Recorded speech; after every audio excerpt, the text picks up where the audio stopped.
नमस्कार, मैं हरीश आहूजा रायपुर छत्तीसगढ़ से। आई एम सो थैंकफुल कि आज कैलाश ध्यान केंद्र स्थित कौशल्या स्टूडियो में मुझे बुलाया गया है अपना ध्यान का एक्सपीरियंस, अपने मेडिटेशन का एक्सपीरियंस शेयर करने के लिए। Thank you Patri ji for giving me this opportunity to share my views on meditation to the world. This is the first time I think I'm facing camera and speaking in terms of meditation, speaking for meditation. So thank you so much for giving me the opportunity. Meditation से मेरी शुरुआत या meditation से मेरा जो connection हुआ था वो पहली बार सत्यम बाल संस्थान करके एक VIP रोड पे इंस्टीट्यूट है जो हमको स्कूल की तरफ से हमको ले जाया गया था. तो I started meditation early on class 9th. तब विपश्यना और आनापानसती में कोई बहुत डिफरेंस नहीं है, बात एक ही है. हम वहाँ पहले उसको विपश्यना बोलते थे. वहाँ से मेरा मेडिटेशन चालू हुआ. Basically I was a very dumb student and last bencher when I started it. तो 9th के पहले mathematics was like an evil for me. Mathematics ऐसा होता था कि it was very difficult for me to cope up mathematics. So supplementaries और grace के बिना मैं पास हो नहीं पाता था. पर धीरे धीरे जैसे मेडिटेशन से हमारा कनेक्शन चालू हुआ तो अचानक ऐसा देखा मैंने कि मैथमेटिक्स में चीज़ें जो हैं वो बेहतर होने लगी. वैसे ही वे ऑफ लाइफ भी धीरे धीरे इम्प्रूव हुआ. मेडिटेशन के रेगुलर प्रैक्टिसेस से एक ये प्रॉब्लम बोलूँ या ये अच्छी चीज़ थी पर मुझे प्रॉब्लम लगी. ये हुआ कि मुझे रात को ऐसा लगने लगा कि नींद नहीं आ रही है. पूरी रात सिर्फ मेडिटेशन चल रही है और मैं सो नहीं पा रहा हूँ. क्योंकि सोने को हम इस तरीके से समझते हैं कि जब तक हम गहरी नींद में न जाते हों, जब तक एकदम गहरा हम नींद में नहीं चले जाते हों, तब तक हम नींद नहीं मानते थे. तो मुझे ऐसा लगा कि नींद नहीं हो रही है या नींद नहीं कर पा रहा हूँ मैं. तो मैंने वापस से ज़बरदस्ती थॉट ला करके मेडिटेशन को, वो जो मेडिटेशन जो रात भर चलता था मेरे साथ, उसको मैंने करप्ट किया. पर क्योंकि जब आप एक बार थ्रू हो जाते हो तो काफ़ी समय वो मेडिटेशन का फ़र्क आपके जीवन में दिखता है. चीज़ें ठीक चलती गई. पर फिर जैसे क्लास 12th कंप्लीट हुआ, मेडिटेशन छूटने लगा, छूटते गया. और छूटने के बाद मैंने वर्किंग भी अर्ली चालू कर दी थी जस्ट आफ्टर 12th. तो धीरे धीरे मेडिटेशन छूटने लगा. अप टिल द टाइम फिर मेडिटेशन मुझे इंट्रोड्यूस हुआ कैलाश ध्यान केंद्र के थ्रू, जहाँ पर पत्री जी से पहली बार मैं यहाँ पर मिला. उनसे सुना, आनापानसती समझा. वो बात वही थी विपश्यना की ही. पर उनसे मिल करके ऐसा लगा कि इसको फिर से एक चांस देना चाहिए. But I was not very much serious about it. तो थोड़ा बहुत आगे पीछे मैं मेडिटेशन करता था. पर होता क्या है, जब तक कुछ बड़ी चोट नहीं लगती या बड़ा कुछ प्रॉब्लम नहीं आती आपके जीवन में, आप बहुत ज़्यादा वापस निकलने के बारे में सोचते नहीं हैं और ऐसी कोई चीज़ें नहीं करते हैं जो करनी चाहिए और वापस निकलने में आपको हेल्प कर पाएँ. तो what happens was I was not serious in the meditation, but here and there मैं पिरामिड जाता था और रेगुलरली मेडिटेशन करने लगा. पर सीरियसनेस नहीं थी, वैसी नहीं थी जैसी अब है. तो 2017 मैंने एक इंडस्ट्री चालू करी और I have seen a great losses in it. और ऐसा होता भी है जब आप बेहोशी में कोई काम करते हैं, बिना होश में कोई काम करते हैं, तो अक्सर आपसे गलतियां होती हैं. और बेसिकली एक ह्यूमन बीइंग जो है वो he is made of his mistakes. तो मैंने भी गलती करी और एक बहुत बड़ा लॉस मैंने देखा. 2018 आते तक मुझे ये बात समझ में आ गई कि I am incurring a great losses in this industry which I made. तो मैंने रास्ते खोजने चालू किए और मुझे शायद ध्यान आ रहा है कि ये वही समय होगा 2018 के बाद का ही समय होगा जब ममता पिरामिड सेंटर की ओपनिंग करने के लिए पत्री जी रायपुर आए थे और छत्तीसगढ़ क्लब में उन्होंने एक वक्तव्य दिया था और हमको मेडिटेशन कराया था. शायद वो दिन था जो बहुत मेरे लिए इम्पॉर्टेंट था, क्योंकि उस दिन के बाद से आई हैव स्टार्टेड सर्चिंग कि मैं अब क्या करूं और इस कंडीशन से कैसे बाहर निकलूं. क्योंकि लॉसेस इतने लंबे थे और मैंने सेविंग्स पूरी ख़त्म कर दी थी और मैं बहुत बड़े कर्जे में भी आ गया था. तो वहाँ से मैंने स्टार्ट करा। फिर मुझे किसी ने बोला कि कुछ वीडियो सुनते हुए किसी ने बोला कि काम करो, टीवी की जगह यूट्यूब चालू करो तो शायद कुछ चीज़ें चेंज हो जाए जीवन में, कुछ सीख पाओ, कुछ नया कर पाओ। मैंने यूट्यूब देखना चालू किया तो एक पहले दूसरे वीडियो में ही मुझे ऐसा मिला कि सुबह 4 बजे उठ जाओ, तो 4 बजे उठने से एक आदमी को एवरेज 4-5 घंटे एक्स्ट्रा मिल जाते हैं दिन में। तो मैंने बोला ठीक है 4 बजे उठ जाते हैं। फिर मैंने 4 बजे उठना चालू किया, पर 4 बजे उठ करके करें क्या ये भी समझ में नहीं आता था। तो वो समय भी बहुत डिफ़िकल्ट समय था। मैं 4 बजे उठ जाता था, पर धीरे धीरे फिर मैंने क्या किया, 4 बजे उठ करके 1 घंटा मेडिटेशन करता था। मेडिटेशन करने के बाद कुछ मोटिवेशन सुनता था और डिजिटल मार्केटिंग, डिजिटल मीडिया के बारे में पढ़ता था। पढ़ते पढ़ते ये समझ में आया कि अनलेस आपके थॉट्स सही नहीं होते, आप जीवन में कुछ आगे नहीं कर पाते। तो मेडिटेशन से ये बात क्लियर हुआ कि किस रास्ते पे चलना है और कैसे चलना है और क्या करना चाहिए। जैसे जैसे मैंने अपने थॉट्स को सही किया, जैसे जैसे मैं रीड करते गया, उसमें बहुत बड़ा हाथ था महात्रेय रा का भी, उनको मैं रेगुलर बेसिस पे सुना करता था। वहीं मॉर्निंग में यूट्यूब सुनते सुनते मैंने महात्रेय को भी सुनना चालू किया। Mahatreya was very wonderful, is very wonderful. उन्होंने दिनचर्या के बारे में और बहुत सारी चीज़ों के बारे में मुझे गाइड किया और सपोर्ट किया। हालांकि मैं तो कभी महात्रेय से मिला नहीं, पर उनके यूट्यूब वीडियोस के ही थ्रू मैं उनसे फेस टू फेस हुआ हूँ। महात्रेय एक बात बोलते थे, it's not about what you have, it's about what you do with what you have. और उस कंडीशन में ये थॉट जो था वो बहुत हेल्पफुल था मेरे लिए। Then I started improving my thoughts, I started meditating, I was trying to do whatever possible from my side. धीरे धीरे चीज़ें ठीक करने की कोशिश करने लगा। And all together one of my friend come up to me, और उसने मुझे एक ऑफ़र दिया जो मेरी पुरानी फील्ड थी रियल एस्टेट से। उस ऑफ़र के बाद से जीवन जैसा पूरा ही बदल गया। जैसे वो ऑफ़र मिला, मेरे साथ जीवन में चीज़ें अच्छी होने लगी। फैक्ट्री में बहुत बड़ा लॉसेस, हर मंथ हम जितना लॉस इनकर करते थे उससे ज़्यादा इनकम मुझे धीरे धीरे आने लगी। एंड इट्स ऑल बिकॉज कि मैंने दिनचर्या ठीक की और मैंने रेगुलर बेसिस पे मेडिटेशन को अपना बनाया। It's not just about money, it's about everything. It's about life, it's about relationships, it's about family. Everything changes when you do meditation, everything changes when you start realising your thoughts, when you start understanding your thoughts कि क्या आपके thoughts आ रहे हैं।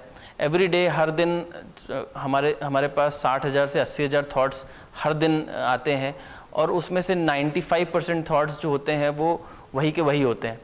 अब जीवन में कुछ change अगर हमको करना है तो हमको अपने थॉट्स सबसे पहले चेंज करने होते हैं। और थॉट्स चेंज करने के लिए सबसे पहले आपको न्यूट्रल होना पड़ता है। न्यूट्रल होने के लिए सबसे इम्पॉर्टेंट है मेडिटेशन करना। मेडिटेशन को इस तरीके से समझा जा सकता है कि जैसे आप कोई अच्छा कर्म भी करते हैं तो भी आपको न्यूट्रल होना पड़ता है। फॉर एग्ज़ाम्पल हम साबुन की बात पकड़ते हैं कि जब हमारे हाथ गंदे होते हैं, हम साबुन से हाथ धोते हैं। साबुन से जब हाथ धोते हैं तो साबुन जो है वो अच्छा करने का एक मटेरियल है या अच्छा करने की एक चीज़ है जो साफ़ कर देती है। पर साबुन के बाद भी हमको साबुन को हटाने के लिए भी हाथ धोना पड़ता है, यानी कि आपको न्यूट्रल वापस करना पड़ता है। Meditation helps you to make it neutral. Meditation basically ऐसा नहीं है कि आप एक जगह पे बैठ गए और आपने ध्यान लगा लिया, आपने सांसों पे ध्यान कर लिया। Meditation is basically way of life. Way of life कैसे? आप जो भी चीज़ें करें उसको होश में करें। जैसे हम अपने बच्चों को या घर के आसपास बच्चों को बोलते हैं बेटा ध्यान से कर, बेटा ध्यान से कर। That is what meditation is. ध्यान से कर का मतलब आप जो भी जीवन में करें वो होश से करें और ध्यान से करें, उसी को ध्यान बोला जा सकता है। जैसे कि हम नेट प्रैक्टिस करते हैं, जैसे मान लीजिए if you are a cricket player या आपने कभी क्रिकेट खेला हो, तो नेट प्रैक्टिस हम कैसे करते हैं? हम मैच के पहले नेट पे प्रैक्टिस करते हैं। वैसे ही जब आप मेडिटेशन में बैठते हैं, इट इज़ लाइक प्रैक्टिस। वो आप नेट प्रैक्टिस कर रहे होते हैं।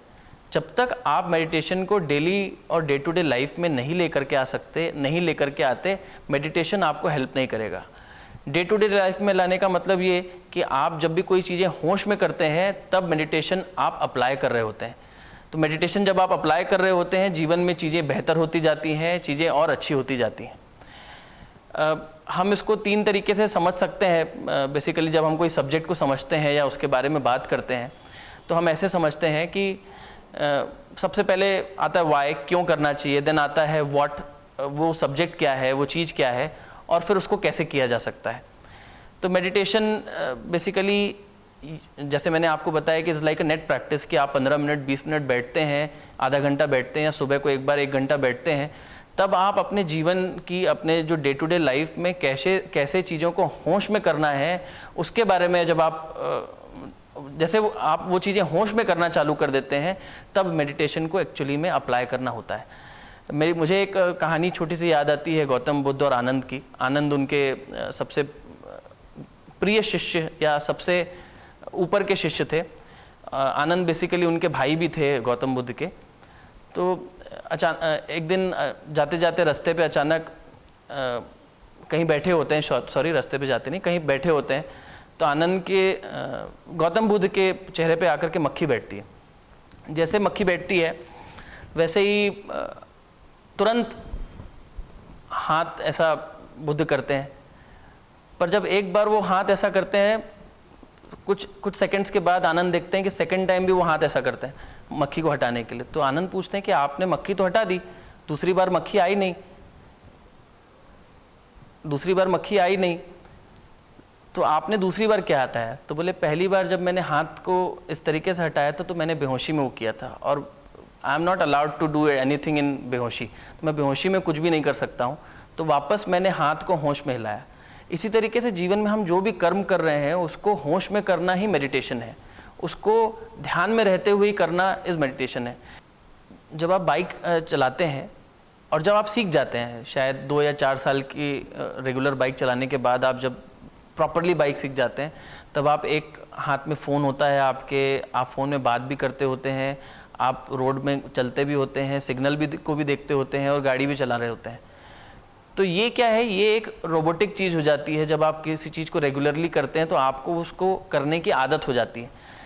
पर ध्यान क्या है? ध्यान ये है कि जब आप बाइक चला रहे हैं तो सिर्फ बाइक चला रहे हो, जब आप खाना खा रहे हो तो सिर्फ खाना खा रहे हो। आज हम 95% लोग जब खाना खाते हैं तो टीवी के सामने बैठ करके हम खाना खाते हैं। तो जब हम टीवी के सामने बैठ करके खाना खाते हैं तो हम टीवी देख रहे होते हैं और खाना खा रहे होते हैं। खाना रोबोटिकली हम खाते हैं और टीवी हम कॉन्शियसली देखते हैं। बेसिकली हर वो काम एक टाइम पे एक काम करना और होश में करना इज़ लाइक मेडिटेशन। तो this is what I understood meditation as. और जब आप नेट प्रैक्टिस करते हैं, यानी कि जब आप आनापानसति करते हैं, ध्यान करते हैं, तब आप डे टू डे लाइफ में उन सब चीज़ों को जो डे टू डे कर्म है आपके, वो प्रॉपरली कर पाते हैं। That is what I understood meditation as. I am again thankful. अच्छा, पहले मैं हाउ बता दूं कि अच्छा मेडिटेशन करना कैसे है। तो अगर आप रेगुलर बेसिस पे किसी पिरामिड सेंटर से या पत्री जी से जुड़े हैं तो आप तो जानते ही हैं कैसे करते हैं, पर जो लोग पहली बार देख रहे हैं उनको मैं एक बार मेडिटेशन बता देता हूं कि कैसे हम आनापानसति या विपश्यना को करते हैं। आनापानसति का मतलब ये कि हर आती और जाती सांस को देखना एक साक्षी बन के देखना ध्यान से। और सांस को क्यों देखना? सांस एक ऐसा इंस्ट्रूमेंट है जो रेगुलर बेसिस पे प्रेजेंट पे चल रहा है, जो ना पास्ट में है ना फ्यूचर में है। सांस आज के आज है और प्रेजेंट में है, और मेडिटेशन भी हमको प्रेजेंट में रहना सिखाता है। तो हर आती जाती सांस को देखना वो मेडिटेशन होता है। तो हम मेडिटेशन कैसे करते हैं? हम आँख बंद कर सकते हैं, आँख खोल के भी आप कर सकते हैं, पर ये सजेस्टेड है कि आप आँख बंद करके पीठ कमर गर्दन सीधी करके मेडिटेशन करें। आँख बंद करके हर आती जाती सांस को देखें एक चौकीदार के जैसे। जब भी कोई सांस आए आपको होश होना चाहिए, जब भी कोई सांस जाए तब आपको होश होना चाहिए। हर आती जाती सांस पे होश होना, उसको मेडिटेशन की नेट प्रैक्टिस बोली जा सकती है, उसको मेडिटेशन बोला जा सकता है, जिसको आप बैठ करके घर में डे टू डे कर सकते हैं। पत्री जी नॉर्मली ये बोलते हैं कि जितने भी आपकी उम्र है, मान लीजिए आपकी उम्र 32 साल है तो 32 मिनट आपको मेडिटेशन करना चाहिए। जितनी भी आपकी उम्र है उतने मिनट आप मेडिटेशन करना चाहिए। पर शुरुआत में बहुत डिफ़िकल्ट होता है, इसलिए हम बोलते हैं कि आप 15 मिनट बैठिए। अगर 15 मिनट नहीं बैठ पाते तो 5 मिनट बैठिए। 5 मिनट बैठ पाते हैं तो ठीक है, नहीं तो 2 मिनट बैठिए। आप स्टार्ट करिए। तो जैसे जैसे आप स्टार्ट करते हैं, इनिशियली आप जितनी मिनट भी कर पाते हैं करिए। धीरे धीरे ये हो जाएगा कि अगर आप हर रोज़ 1 मिनट या 1.5 मिनट भी बढ़ाते जाते हैं अपने मेडिटेशन प्रैक्टिसेस में, तो आप जो पत्री जी की प्रिस्क्राइब्ड मेडिटेशन है, जैसे कि आप जितनी आपकी उम्र है, 32 साल आपकी उम्र है, तो आप 32 मिनट मेडिटेशन करें, तब तक उस जगह तक आप बहुत आसानी से पहुंच जाएंगे। एंड विश्वास मानिए, meditation is something which will definitely help you in everything. It's not just about being spiritual, it's not just about being meditation is something which really help you in everything. चाहे आप career में आगे बढ़ना चाहते हैं, चाहे आप money wise या भौतिकी के हिसाब से, मतलब आप मटेरियल लाइफ में या मटेरियल वर्ल्ड में कुछ एक्स्ट्रा ऑर्डिनरी करना चाहते हैं, या आप स्पिरिचुअल लाइफ में एक्स्ट्रा ऑर्डिनरी करना चाहते हैं, meditation will help you in everything. And I am sure मेरी ये बातें या मेरे ये एक्सपीरियंस आपको हेल्प करेंगे। Thank you PMC Chhattisgarh for helping me to share my experience and bringing me here, and thank you Kailash Dhyan Kendra and Patri ji, Shailen ji, because Shailen ji ने इतना बढ़िया ध्यान केंद्र बना रखा है। साथ ही साथ I want to thank Pyramid Spiritual Society, और जो पिरामिड कांगेर वैली में भी जो पिरामिड बना हुआ है, that is also wonderful. So I want to congratulate you for doing wonderful things here in Raipur. Thank you so much. Thank you for calling.